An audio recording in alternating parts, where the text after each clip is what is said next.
It's time to rank the top 50 MLB players for the 2025 season. The way that I did this is I ranked every position 1 through 30, or I guess sometimes like 32. And then the top 50 rankings just stayed consistent with those rankings as well. If you want to see that, there's a spreadsheet fully in the description below. If you've been enjoying the content, make sure you leave a like as well as subscribe. Truly would appreciate it. Join the family. Everyone's welcome. Without further ado, it's time for the top 50 players for 2025. I'm not saying who were the best 50 from 24. How are these guys going to perform this coming year? So you're going to see some guys who are probably lower ranked than you'd probably think. And I hate to start so controversially, but let's go ahead and get right into it with number 50, Mike Trout. That's probably the biggest, I'd say, shock on this section of the list, 50 through 41. You can see on the screen right now.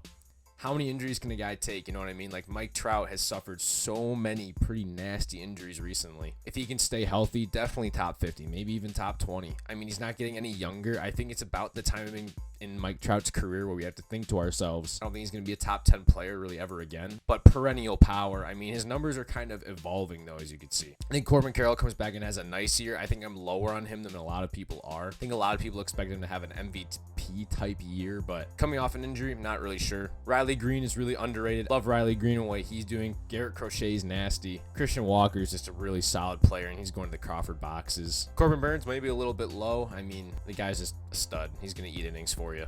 Marcus Semien, I feel like I just kind of had to include him in this top 50 because he's just such a valuable player at that position. Cease and King are just separated by Rooker. I think King's a little bit better, to be honest, a little bit younger. But overall, a nice foundation. Trout's kind of the biggest surprise, if you will. We go to 40 through 31. It starts with Jackson Chourio. His second half was just phenomenal. His season numbers ended up being pretty good. He's got a year of experience under his belt, and I think he's going to take off. Not as good as Quan, though. Quan is an established contact bat, and I mean, he added like 15 home runs to him while being injured last year. That is a very valuable player, especially as a Gold Glover. Altuve, he's getting a little bit older, but I mean, at that position, he's still very valuable.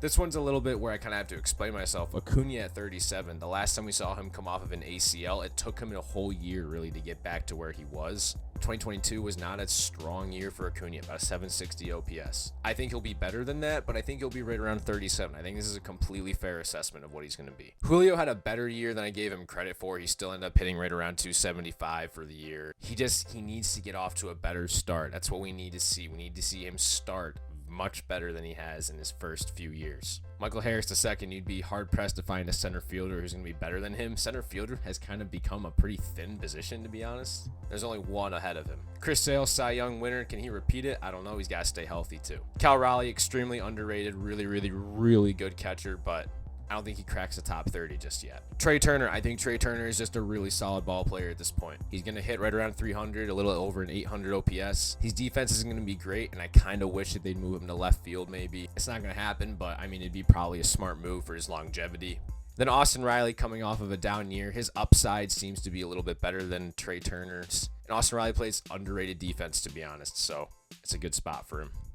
Moving right along to the top 30 through 21. I have Carlos Correa right ahead of Trey Turner because, I mean, what we saw from Correa when healthy last year was special. A 900 OPS and near Gold Glove caliber defense from a shortstop, that's incredible. He needs to be healthy, though, because the year where he was previous just wasn't great. Adley Rutschman's going to bounce back in a big way. I mean, he's too good to put up a year like he had last year again.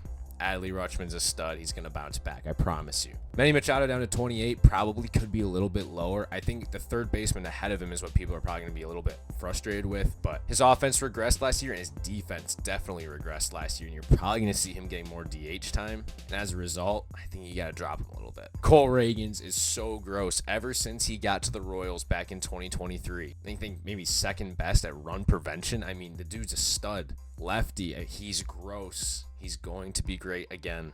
Elly De La Cruz at 26 is a little bit aggressive, but you kind of have to plan for the future. You have to future-proof your list, if you will. And Elly, I mean, he broke out in a pretty special way last year. You steal that many bases, you have a cannon of an arm, maybe your defense isn't great, I know.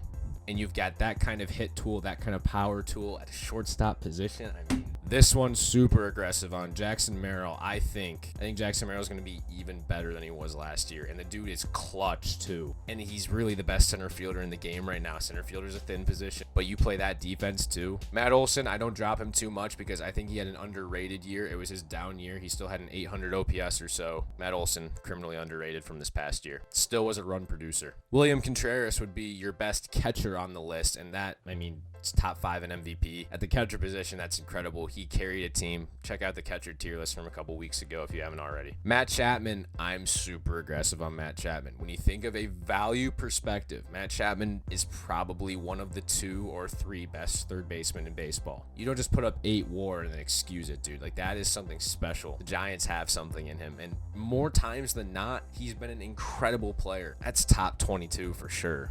Fernando at 21, if he can stay healthy, he's going to put up the power numbers, and he plays. He won a platinum glove just a year ago in right field. And I know last year his numbers didn't end up being as good, but Fernando Tatis is still an extremely valuable player and still so young. He could pop off at any time. To the top 20 through 11. Starts out with a DH in Yordan Alvarez. Just a phenomenal hitter, year in and year out. If healthy, Corey Seager is a very similar caliber hitter, but he plays good defense at shortstop, especially in 2024, he was an incredible defender, added to his game. Love Corey Seager. I do separate Freddie Freeman and Bryce Harper somehow. I think Bryce is a little bit better for now. Freddie Freeman is still a doubles machine. You gotta love him. That contract looks really good. Separated by Devers, I expect Devers to be even better than he was last year, and he's just been consistently great. But with more around him now, I think Rafael Devers is going to break out to another level, back to where he was in 2021. This one, another one I'm super aggressive on, but Jarren Duran, from a value perspective, if he puts up something like he did last year, that is an incredibly valuable player at the left field position. Are you serious? He's fast. He plays great defense. He's a doubles machine. That ballpark, too. Oh, Jarren Duran's going to do special things. Paul Skeens at 14. The only reason I don't have him higher is how many innings are we going to see from him this year? Definitely not 200. I think they'd be silly to try to push that much out of him that young. That's the only thing that holds me back on him a little bit is just how many innings is he going to throw. Vladdy Daddy Guerrero Jr., he got right back to where he was in 2021. Has to be the best first baseman in ball going into this year. Francisco Lindor, I don't think top 10, but he put together a really special year. He's got Juan Soto around him now. Things just have to now not get Metsy for them. Zach Wheeler is still going to be one of the 2-3 best pitchers at preventing runs. He gets ground balls. He strikes out about 30% of the people he faces. He's like the highest paid pitcher in ball for a reason. Zach Wheeler's a stud. And now to the top 10. I don't think there's really anything that's super debatable in this top 10, but there's one I'm super aggressive on. We'll get to that. You start up top at number 10, Kyle Tucker. The guy was on pace to be AL MVP, or right up there with Judge at least, before he got hurt, and then he did. He's going to Wrigley now. We'll see how that plays for him, but Jose Ramirez just floats around top 10, right around 10, like every single year. Year in and year out, he's the same exact player, but this year he was close to 40-40, so he added that to his arsenal a little bit. Mookie Betts still has to be top 10. When he wasn't hurt, he was a stud. Finally got and broke through in the playoffs too. Gotta love that for him. 2023 playoffs were just not his thing. Gotta love Mookie. And this is one I'm super aggressive on. I put Ketel Marte at 7 because if he replicates what he did, and he was hurt, he still was number, I think, 3rd in MVP voting. Ketel Marte put together a ridiculous year. At the second base position, that is a silly season. 900 OPS, 30 home runs. That is an extremely ridiculously valuable player. That contract looks really good right now. Tarek Skubal will be your highest graded pitcher on this list at number 6. The stuff is nasty. I want to see him throw 200 innings this coming year. We'll see. Gunnar at 5, second best shortstop on this list. I think he had to be top 5 because the numbers he put up this past year were just so good. He was outdone by Bobby Witt Jr. I know it sucks for him, but there's just no denying Gunnar Henderson's at least a top 10 player for me, top 5 this coming year. He's going to repeat it, dude, and hopefully the lineup around him is better too. Soto at 4, I had a hard time putting him down to 4 because I kind of wanted to put him higher, to be honest, but I hate to be sounding like one of those salty Yankees fans who's trying to sip the copium, but he is leaning more towards being just a DH. He doesn't really play defense. He's getting a little bit bigger. It's weird. He's only 26. But when you control the zone like he does and you hit like he does, Bobby Witt Jr. at 3, another guy who I really wanted to put higher, to be honest. But, I mean, from what we've seen, you can't say that he's going to be better than either of the two guys ahead of him.